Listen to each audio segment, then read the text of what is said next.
네, 오늘은 올해 우리를 괴롭혔던 인플레이션 이야기를 해보려고 합니다. 아직도 복잡하고 언제 해소될지 모르는 현 상황에서 우리는 어떻게 대응해야 할까요? 자세한 이야기 인플레이션 게임을 쓰신 이낙원 저자님과 함께 하겠습니다. 네, 안녕하십니까. 농협은행에서 근무하고 있는 이낙원이라고 합니다. 반갑습니다. 네, 먼저 저자님께서는 은행에서 외환 딜러로 계신다고 들었습니다. 환율 흐름 등 눈여겨보실 것 같은데 최근 흐름 어떻게 보고 계십니까? 네, 지금 모든 초점이 시장의 물가에 지금 맞춰져 있는데요. 일단 물가 상승률은 좀 꺾이는 모습입니다. 지금 6월 기준으로는 9.1% 고점 찍고 지난달 기준 한 7.2%까지 지금 하락한 상태고요. 환율도 1,440원 고점 찍고 지금은 한 1,300원 언저리에서 왔다 갔다 하고 있습니다. 환율만 보면 이전에 1,400원대 레벨은 좀 다시 오기 힘들지 않나 이렇게 개인적으로 보고 있고요. 시장 전반적으로 지금 안정을 찾아가는 듯 하나 어쨌든 지금 고금리, 고물가 수준은 여전하거든요. 올해 내도록 이제 7%에 9% 물가 상승률이 계속 지속이 됐었는데 내년 하반기까지 현 수준 이렇게 많이 오른 물가에서 또다시 한 4%에서 한 6% 정도 물가 상승을 예상을 하고 있으니까 체감상 그 고물가 그 흐름은 계속 이어질 전망입니다. 그리고 주식이나 채권 그리고 글로벌 부동산 특히나 이제 뭐 상업용이라든지 주거용까지 다 포함해서 대체자산 시장 전반적으로 지금 위축이 되고 있고요. 내년 하반기에 이제 회복을 예상을 하고 있는데 일단 현재는 전부 다 몸살이기 장세 이렇게 생각하시면 될 것 같습니다. 네, 저자님께서는 인플레이션 게임 전에도 환율도 모르고 경제 공부할 뻔했다라는 책을 쓰신 걸로 알고 있습니다. 이번 인플레이션 게임에서는 어떤 이야기를 주로 담고 싶으셨나요? 네, 뭐 한마디로 말씀드리면 정부와 중앙은행이 이제 경제 성장을 위해서 유동성 공급을 통해서 경제 성장을 이끌어가는 그런 유동성 경제에 관한 내용입니다. 현대 이제 유동성 경제라고 함은 그 이미 2000년대부터 그 늙어버린 저성장 시대가 계속 이어지고 있었는데 요거를 돌파하기 위한 그 해법은 시중의 유동성 공급을 통해서 물가를 인상시키고 그리고 소비를 촉발하는 그 정책 하나뿐이었거든요. 그래서 2000년대 들어서 08년도 금융위기 때 그리고 요번 코로나 시점에 시행됐던 양적 완화 중심으로 다뤄봤고요. 그리고 이 두 번의 실험에서 유동성이 어떤 상황에서 어떤 강도로 투입되냐에 따라서 경제가 회복되기도 하고 또는 이제 과열되기도 하는 그런 모습을 보였습니다. 지금 장기 고물가, 고금리 상황이 지속되고 있지만 언젠가는 이제 경기가 침체 바닥을 찍고 그리고 다시 경기를 활성화시키기 위해서 유동성을 공급할 거거든요. 그리고 금리는 다시 내려가고. 그래서 그때 상황을 대비해서 쓴 책이라고 할 수 있겠습니다.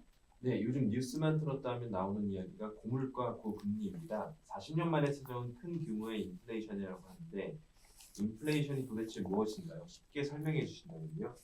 인플레는 물가가 지속적으로 이제 상승하는 그 현상을 얘기를 하는 건데요.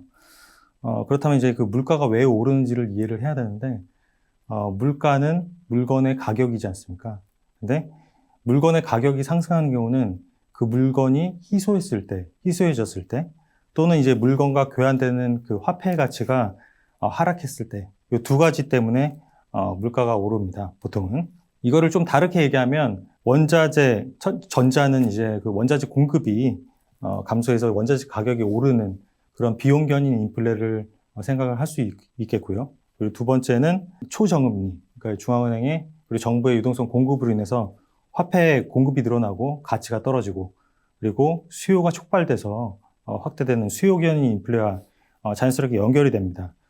이 비용 인플레와 수요 인플레는 한꺼번에 오는 경우가 잘 없거든요. 특히나 이제 비용 인플레는 70년대 5.16 그때가 대표적이었고요.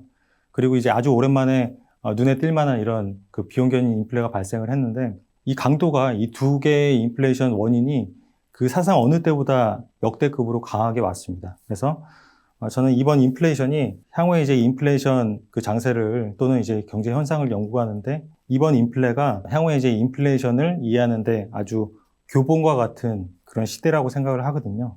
그래서 이번 인플레이션 이 케이스를 통해서 다음 인플레이션을 대비하는 그런 자산 인플레이션을 대비하는 그런 목적이 있습니다. 네, 2020년부터 약 3년간 코로나 위기를 겪었는데 이 시기에 자산 시장 흐름은 어땠습니까? 말 그대로 역대급 롤러코스터였죠. 처음에는 이제 자산 가격이 다들 아시다시피 폭락했습니다. 주가는 38% 정도 하락했고요. 그리고 국제 유가는 영선을 지나서 마이너스 37불까지 하락을 했습니다. 그리고 감염자 수가 이제 기하급수적으로 이제 늘어나니까 미국에서도 1920년대 대공황이 생각이 났던 것 같아요. 대공황이 10년 동안 이어졌었는데 그 트라우마를 아직도 갖고 있습니다. 그래서 대공황에 빠지지 않게 선제적으로 유동성을 투입을 했는데 파월 의장이 이제 무제한으로 양적완을 발표하면서 요 이제 자산 가격 하락분 38%씩 주가가 빠졌던 게 7개월 만에 다 회복을 했거든요. 그리고도 코로나는 계속 지속이 되고 그리고 유동성이 추후 1년 동안 계속 투입이 됩니다. 그래서 유동성 파티가 벌어지면서 주가는 추가적으로 한 24% 정도 올랐고요. 그리고 주택가격 26% 올랐고요. 그리고 상업용 부동산도 한 23% 정도 추가 상승을 했습니다.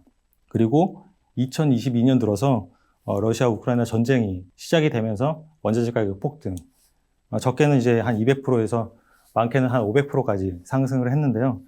요 이제 비용 인플레까지 더해지면서 물가가 폭발했고요. 그리고 2022년 올해 들어서는 잘 아시겠지만 물가를 잡기 위한 그 긴축으로 금리 인상 기조로 이제 전환되면서 소비가 위축되고 자산 가격이 전부 다 하락하고 있는 그런 장세를 보이고 있습니다. 지금은 이제 내년에 경기 침체를 예상을 하고 있는데요. 내후반에 경기 침체가 이제 바닥을 찍고 다시 반등할 때쯤 자산 가격도 다시 상승할 거고요. 그 전까지는 좀 추가적으로 하락을 지금 생각하고 있습니다. 네, 저자님께서는 경제는 팽창하는 노주의 축소판이라고 언급하셨는데 어떤 의미를 담고 있으며 책에서 지속적으로 언급되는 유동성은 어떤 의미인지 설명 주신다면요? 뭐 우리나라도 마찬가지고요. 이제 글로벌리 자산 시장을 보면 실물 자산의 명목 가치가 계속적으로 지금 상승해 왔거든요. 그 사이에 이제 97년 IMF도 있었고, 그리고 08년도 금융위기도 있었고, 이번 코로나도 있었는데요. 이 초장기 사이클, 장기 차트를 보면 끊임없이 그 자산 가격들을 계속 우상향했던 것을 볼 수가 있습니다. 마치 그런 금융위기나 위기가 있었냐는 듯이 그걸 느끼지 못할 만큼의 우상향이 계속 이어지고 있는데요. 원인으로, 그 이면으로는 뭐 산업이 고도화되고 또 부가가치가 아주 정교하게 이렇게 발전하고 뭐 물가가 상승하고 이런 것도 있었지만 주요 원인은 이제 중앙은행과 정부의 이제 통화정책 완화거든요. 그래서 유동성을 공급해서 경기를 부양시키는 그런 노력들이 2000년도 들어서는 계속됐기 때문에 그런 원인들에 의해서 자산 가격의 상승이 동반됐다 이렇게 생각을 하고 있습니다.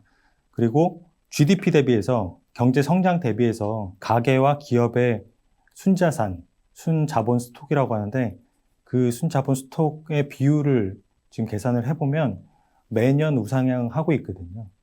이 말은 이제 경제가 성장하는 것보다 가계와 기업들이 갖고 있는 자산들, 특히나 이제 그 부동산이 가장 많은 그 자산의 비율을 차지하고 있는데 그 부동산 가격 상승 또는 여러 가지 이제 실물 자산 가격 상승으로 인해서 계속적으로 이 전체 부가 사회 전체의 명목 가치가 부의 명목 가치가 이제 계속 상승했다는 거거든요. 그래서 요거를 이제 계속 팽창하는 우주에 덧대서 말씀을 드린 거고요.